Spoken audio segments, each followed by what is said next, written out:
लेकिन अभी एक कथन ऐसा लगता है कि इतिहास की बात बनता जा रहा है, क्योंकि बीते 72 घंटों से नेतन्याहू डोनाल्ड ट्रंप के बीच की तल्खी ऐसा लगता है सारी बाउंड्रीज लांघ गई। इजरायली प्रधानमंत्री लेबनान के मोर्चे पर पीछे हटने के लिए राजी नहीं है, तो अमेरिकी राष्ट्रपति ने दुनिया के सबसे बड़े आर्थिक मंच G7 से नेतन्याहू को चेतावनी दे दी। और फिर वेस्ट एशिया की बात हो रही है और कहा जा रहा है भारत की भूमिका बड़ी महत्वपूर्ण है। ऐसे में सवाल है कि क्या ईरान युद्ध का परिणाम ट्रंप नेतन्याहू संग्राम के तौर पर सामने आ जाने वाला? 14 जून को ईरान अमेरिका के बीच में 14 सूत्रीय MOU फाइनल हुआ था। इस MOU पर मोहर लगने से सिर्फ 2 घंटे पहले नेतन्याहू ने लेबनान पर बमबारी की और इसके बाद एक इंटरव्यू के दौरान ट्रंप ने नेतन्याहू पर भड़कते हुए कहा, बीबी मतलब जो निकनेम है नेतन्याहू का, उससे संबोधित करते हुए कहा कि उन्हें इस वक्त हमले की जरूरत क्या थी। ट्रंप ने बताया कि इस हमले के बाद उन्होंने नेतन्याहू को फोन किया। ट्रंप ने कहा, मैं बहुत गुस्से में था, मैंने उन्हें बता दिया। उनके यानी बेंजामिन नेतन्याहू के पास जरा सी भी समझ नहीं है, यह बात भी उन्होंने कही। और इसके बाद 14 जून को ही एक इजरायली अखबार से बातचीत में नेतन्याहू ने कहा, हमने बेरूत में सर्जिकल स्ट्राइक की मंजूरी दी। उन्होंने ट्रंप का नाम लिए बगैर साफ कहा, इजराइल पर गोलीबारी बर्दाश्त नहीं होगी। इसके बाद ट्रंप ने 15 जून को अमेरिकी मीडिया से बातचीत में कहा, इजराइल को समझौते के हिसाब से चलना होगा। जिसके बाद 15 जून को ही बेंजामिन मीडिया के सामने आए, उन्होंने साफ साफ कह दिया, समझौता यूनाइटेड स्टेट्स राष्ट्रपति द्वारा बनाया गया है, यह उनका यानी डोनाल्ड ट्रंप का फैसला है, मैं इजराइल को किसी समझौते से नहीं बांधूंगा। यानी नेतन्याहू ने साफ कर दिया कि इजराइल समझौते को नहीं मानता, जरूरत पड़ी तो जवाब दिया जाएगा। और इसके बाद 16 जून को डोनाल्ड ट्रंप फ्रांस में जारी G7 की बैठक में पहुंचे। यहां मीडिया से बात करते हुए उन्होंने नेतन्याहू को चेतावनी दी, कहा, हमारे बगैर इजराइल का कोई वजूद नहीं है, बीवी को जिम्मेदारी से व्यवहार करना चाहिए।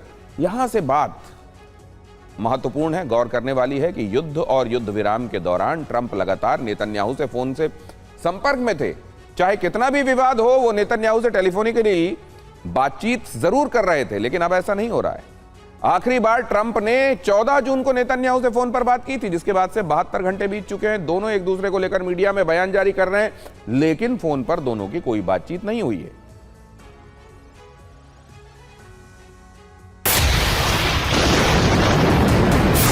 इजरायली मीडिया रिपोर्ट्स की माने तो इजराइल ने अमेरिका से शांति समझौते का टेक्स्ट दिखाने का अनुरोध किया था, लेकिन उनके अनुरोध को अमेरिका ने अस्वीकार कर दिया है। यानी अमेरिकी राष्ट्रपति तय कर चुके हैं, उन्हें इजराइल की सहमति या असहमति से कोई फर्क नहीं पड़ता। दूरियां कितनी बढ़ चुकी हैं, इसकी गवाही इजराइल से आ रही वो रिपोर्ट्स भी देती हैं, जिनके मुताबिक नेतन्याहू की अपनी पार्टी लिकुड ने ट्रंप के साथ उनके रिश्तों पर चलाया जा रहा चुनावी कैंपेन स्थगित कर दिया है।